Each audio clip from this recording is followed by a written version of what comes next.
Yeah, I mean, it's not as glaring as it is with a team like the Chargers because the Chargers' self-inflicted wounds and this constant stream of it's always something keeps them from getting past the first round of the playoffs or even to the playoffs. For the 49ers, they've had Super Bowl caliber teams the last 5 years, and they haven't won a single Super Bowl, and they've only been to one. They're the NFC's equivalent of the Chiefs in the AFC. And what do they have to show for it? So that's got to be frustrating and maddening, and the quarterback position has been a big part of it. Now, Brock Purdy, who was a revelation for them last year when the third man on the depth chart became the next man up to the next man up and ended up being pretty damn good. He has the elbow surgery he's recovering from. Kyle Shanahan met with reporters yesterday. Here he is talking about where Brock Purdy currently stands in his road back to 100%. I don't watch him, to tell you the truth. He's right on pace. He has, I think he throws 3 times a week. I do not sit and watch those. It's part of his process of getting back, and he's continuing right on the track he's always been on. No setbacks, and it's been very good so far. Is it your understanding, like once training camp starts, that he'll be able to do stuff on the field with the team before he's fully cleared to go play football? I haven't asked any of those yet. We're taking it very slowly. It's not like you just jump out and push stuff. You're only supposed to throw on this date at this percentage, this many yards, and then you do a couple days later. And if you stay on track, it should heal the right way. And right now, everything's right on track, and so we don't go I don't ask 3 weeks ahead. You just keep trying to stay on that trajectory. Everything's normal. I know we want updates. I totally get it, but there are none. So I can make something up, but there are none. It's like just the next day of working out and rehabbing, and I don't get too involved in that. See him in the meetings, talk to him about football and stuff like that, what will happen when he's healthy, and we're just waiting for him to get healthy. Yeah, and look, that's what happens when you have a major surgery like that. You keep working it one day at a time. You hope everything ultimately works out, but that's why they added Sam Darnold. Just in case it doesn't work out, they've got him in the mix. They need some consistency at quarterback, and they need to have bodies at quarterback because they went down to the third stringer last year. They need to have 3 guys on the roster and in uniform on game day, as they learned during the NFC Championship, to protect against the stuff that seems to happen. That's what's happening more than anything else for the 49ers. The instability of the quarterback position back to 2019 when they first made it to the Super Bowl. That year they got lucky. Jimmy Garoppolo was healthy most of the year. Take it to 2018 when he tore his ACL week 3 with that sideline, drop your shoulder, tear your ACL moment. But they just need that. They need to have the plan. They need to have 3 guys ready. And you know what? Their experience actually will make it easier for them if it happens again. You institutionally, you've been there and done that every year now. Oh, the starter's hurt and the backup's in. All right, let's go. Backup's hurt, the third stringer's in. All right, let's go. We know this routine. Yeah, right. We've seen this movie before. Right. It actually makes them better equipped to deal with it if and when it happens again. It does. It definitely does. And that's where Shanahan is a genius, and the quality of the rest of their football team, comes in handy because he finds ways to use other guys in different ways to make up for it.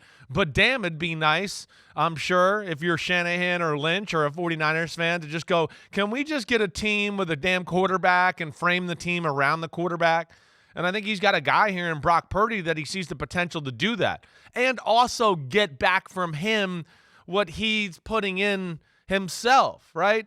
I think that's where, we all have heard the stories about Jimmy Garoppolo and the way he is a little bit.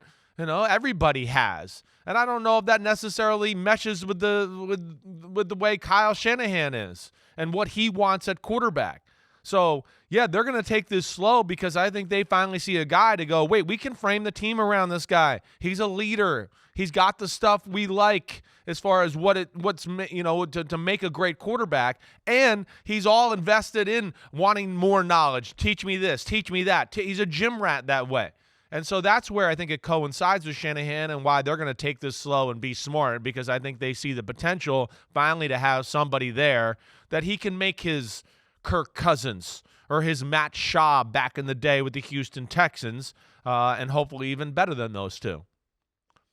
It really is amazing to think that 2017, didn't evaluate Patrick Mahomes because he believed he was going to sign Kirk Cousins in free agency the next year. On the way to that, someone talks him into Jimmy Garoppolo, and they've had this revolving door at quarterback ever since, and Kirk Cousins hasn't missed a single game.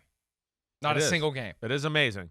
I think other than a meaningless late season game where they sat him and rested him in the playoffs. Right. That's the only game he's missed. Right. It is. It's hard to go back in time, but yeah, it's I think a period where probably Shanahan and the 49ers thought, yes, they'd get Kirk Cousins. Then they started out 0-8, 0-9, 0-10. Maybe started to think, wait, there's no definite we might, get Kirk Cousins here. We got to make a move, and we're 0-10. And we need something to get us going here. And I think that's what led to, reaching out to the New England Patriots and trying to make a deal for Jimmy Garoppolo.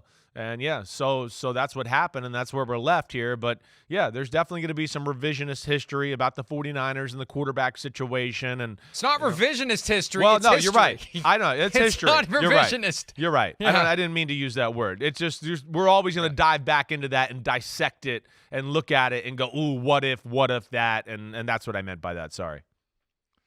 Your phone has auto-corrected revisionist to revisiting history. Right, revisiting. Maybe that's what it was. Yes, thank you.